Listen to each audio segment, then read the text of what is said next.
এই যেন ঘরের শত্রু বিভীষণ। ক্রিকেটারদের দেখভালের যে দায়িত্ব থাকে বিসিবির উপর, সেই ক্রিকেট বোর্ডই যেন বড় প্রতিপক্ষ হতে শুরু করেছে ক্রিকেটারদের জন্য।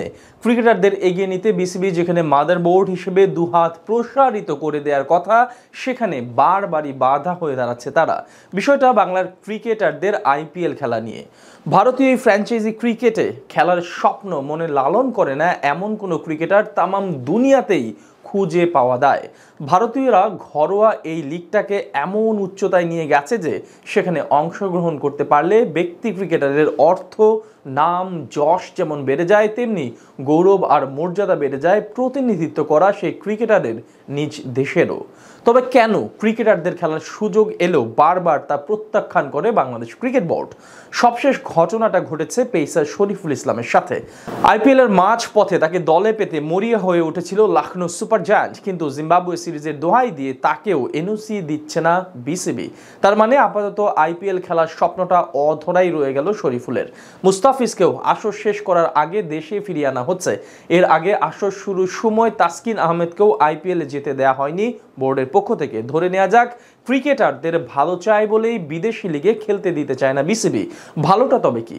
প্রথম কারণটা হতে পারে ওখানে খেললে ক্রিকেটাররা ইনজুরিতে পড়তে পারেন। যদি এমনটাই চিন্তা থাকে তবে তাসকিন, শরীফুলরা কেন তীব্র রোদে ডিপিএল খেলছেন? আইপিএলে তারা বল করতো সর্বোচ্চ 4 ওভার করে, কিন্তু ডিপিএলে তো ওদের নিয়মিত 10 ওভার বল করতে হচ্ছে। এক একজন এরই মধ্যে 10টারও বেশি ম্যাচ খেলে ফেলেছেন, তার মানে 100 ওভারের বেশি বল করেছেন এই তাপদাহের মাঝখানে। এখানে কি তবে কোনো ইনজুরির সংখ্যা নেই, নাকি সব ইনজুরি শুধু আইপিএলেই জমা পড়ে আছে? আরও একটা প্রশ্ন হচ্ছে, ঢাকা প্রিমিয়ার লিগের মান কি আইপিএল এর থেকে ভালো? এখন কথা হচ্ছে আইপিএলে খেললে কি লাভ হতো দেশের আর ক্রিকেটারের। প্রথমে বড় অঙ্কের একটা টাকা উপার্জন করতে পারতেন একজন ব্যক্তি ক্রিকেটার, যার একটা অংশ আবার বোর্ডের কোষাগারেও জমা পড়তো।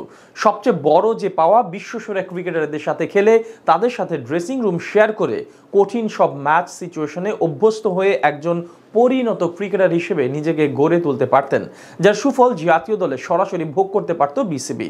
তার সাথে মুস্তাফিজ, তাসকিন, শরীফুল্লাহ যদি ওখানে ভালো করে তবে বিশ্ব দরবারে বাংলাদেশেরই মান বাড়ত। অথচ পুচকে জিম্বাবুয়ে সিরিজের দোহাই দিয়ে কাউকে আইপিএল খেলতে দিতে চাইছে না বিসিবি, অথচ এই দলটা বিশ্বকাপে জায়গা করে নিতে পারেনি। এটা হয়তো বিসিবির নিছকই কোনো একটা অজুহাত। তাদের এমন আচরণে মনে হয় সুযোগ থাকলে হয়তো সাকিব আল হাসানকেও আইপিএল খেলতে বাধা দিতেন তারা, কিন্তু বিশ্বসেরা সাকিব তো অদম্য, তাকে হয়তো বাধা দেওয়ার সাহসটাই নেই কারো। টি-20 বিশ্বকাপের আগে বিশ্বের অন্যান্য দেশগুলো যখন আইপিএলকে প্রস্তুতি সেরা মঞ্চ হিসেবে বেছে নিয়েছে, সেখানে একেবারেই ভিন্ন পথে হাঁটছে বাংলাদেশ। ভাবনার জায়গাটা নিশ্চয়ই আরো বড় করতে হবে ক্রিকেটার আর দেশের স্বার্থে।